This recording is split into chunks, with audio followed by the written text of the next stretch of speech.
ఈరోజు Sunday special గీ rice, chicken gravy, chicken 65 అన్నీ చేద్దామని ప్లాన్ అయితే ఉంది. అండ్ చికెన్ 65కి మసాలాస్ అన్నీ మ్యారినేట్ చేసి ఫ్రిడ్జ్లో అయితే పెట్టేశాను. Side by side ghee rice and chicken gravy అయితే ప్రిపేర్ చేస్తూ ఉన్నాను. గీ రైస్లో కొంచెం బఠానీలు వేస్తే బాగుంటుందని బఠానీలు అండ్ పెరుగు, బిర్యానీ మసాలా ఇవన్నీ కూడా వేసేసాను. అండ్ లాస్ట్కి గీ రైస్ కాస్త నాకు కుస్కాగా అయితే మారిపోయింది.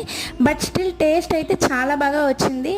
And side by side chicken gravy prepare చేసేసాను. చికెన్ 65 అన్నీ కూడా రెడీ చేశాను. చాలా రోజుల నుండి ghee rice with chicken gravy తిందామని ప్లాన్ చేశాను. బట్ ఈరోజు ఆ ప్లాన్ కాస్త kuska with chicken gravy and chicken 65గా మారిపోయింది. చేసి పెట్టిన అన్నీ కూడా ప్లేట్లో మనం పెట్టి ఫిల్ చేసేటప్పుడు చాలా బాగా ఉండింది చూడడానికి.